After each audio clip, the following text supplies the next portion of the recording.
izin nih Kak sebelumnya, bagaimana nih mendengar hasilnya nih, tanggapannya nih?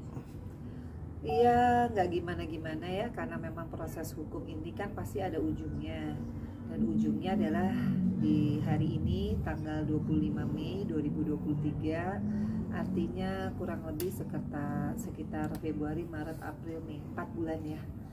4 bulan aku semaksimal mungkin mencari keadilan dari kasus KDRT ini.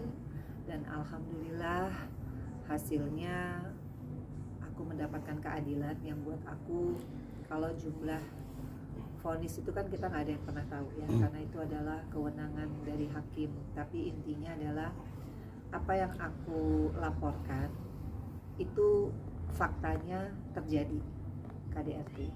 Karena kan kalau dari pihaknya terdakwa selalu bilang bahwa tidak ada KDRT, tapi fakta hukum yang sudah diputuskan di Pengadilan Negeri Kota Kediri tentang kasus KDRT ini menyatakan memang terbukti secara sah dan meyakinkan ada KDRT terhadap aku, fisik maupun psikis.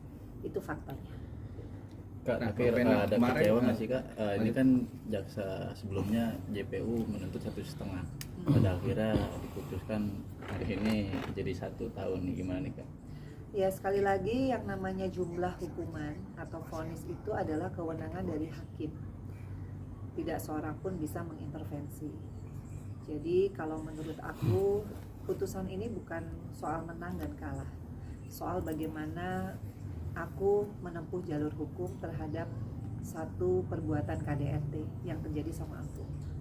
Jadi aku tidak fokus kepada jumlah hukumannya, tapi fokus kepada bagaimana nanti setelah ini vonis, artinya aku harus tetap fokus kepada kasus cerai.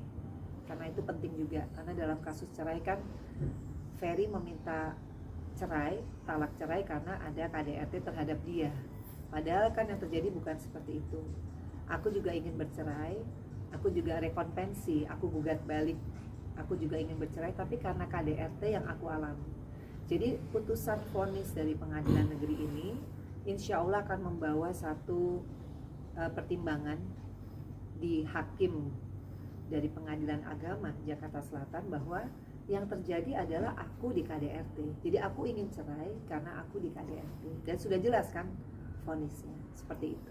Nah, tapi Kak Pena sudah merasa puas nggak Mas dengan kemarin kan mencari keadilan ya dengan hukuman 1 tahun ini gitu. Kalau keadilan itu bukan masalah puas. Keadilan itu masalah bagaimana kita menjalani proses hukum ini dari awal, dari aku bikin laporan polisi, dari aku menjalani visum, dari aku menghadapi cywar, aku menghadapi pembalikan fakta ya gitu selama hampir 4 bulan. Alhamdulillah aku diberi kekuatan sama Allah untuk bisa melalui menjalani proses ini. Kalau sebagian perempuan pasti nggak mungkin sanggup, karena menghadapi KDRT sendiri, baik itu fisik maupun psikis, itu udah luar biasa loh. Dari yang nangis-nangis aku, dari yang udah nggak bisa tidur, nggak bisa makan, histeris, nggak berhenti-berhenti sampai suaraku serak. Mungkin teman-teman wartawan masih punya ya rekaman aku berapa bulan yang lalu, suaraku nggak kayak begini. Aku ngomong aja masih nangis terus, masih belum bisa menerima kenyataan. Sampai di titik aku sudah bisa menerima bahwa oh ini memang sudah qadarullah. Jadi bukan masalah adil nggak, karena yang adil nanti Allah.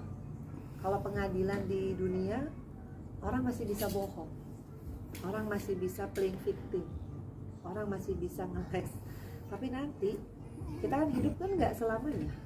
Makanya kalau ditanya tadi puas apa nggak puas, kalau aku lebih fokus kepada oke, ini sekarang udah dijalanin, ini udah vonis nih KDRT-nya. Sekarang fokus nih cerai, karena aku memang pengen cerai.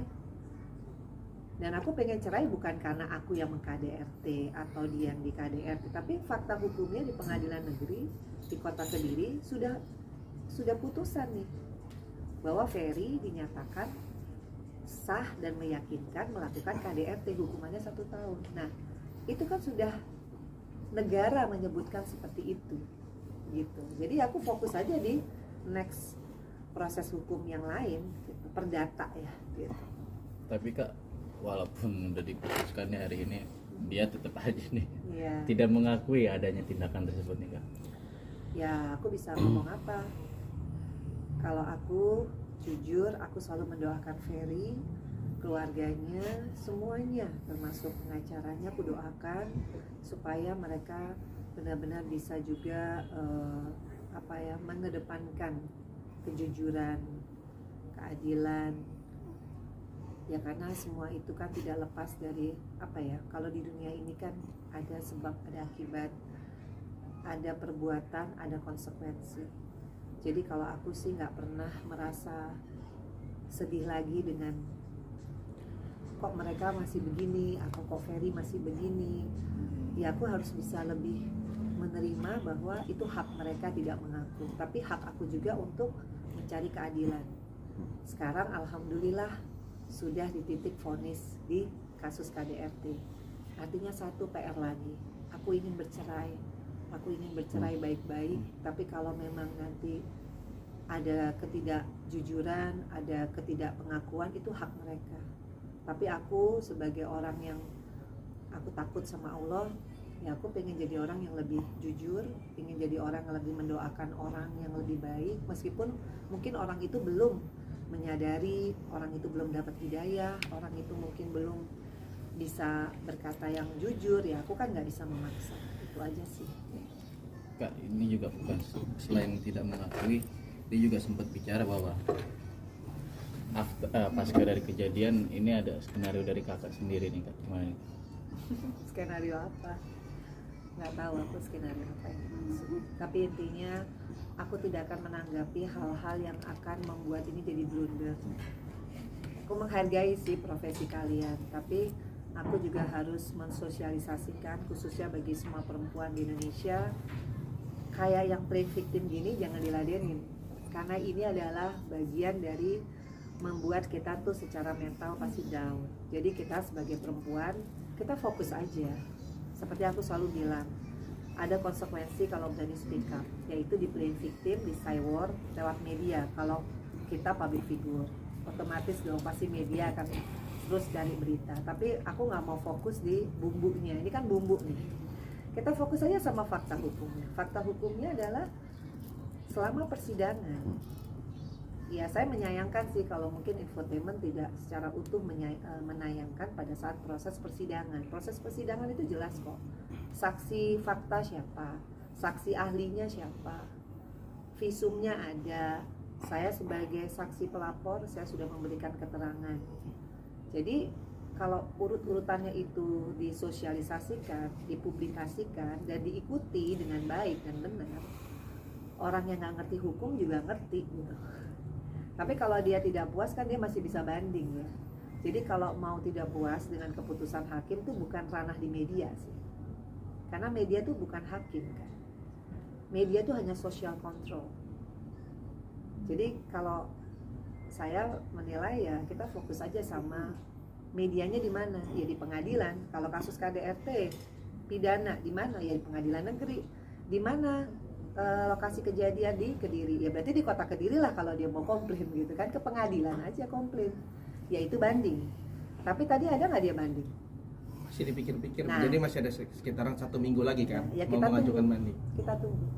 Kalau dari Kak Fena sendiri gimana kalau Itu hak mereka. Saya bukan lawyernya Ferry.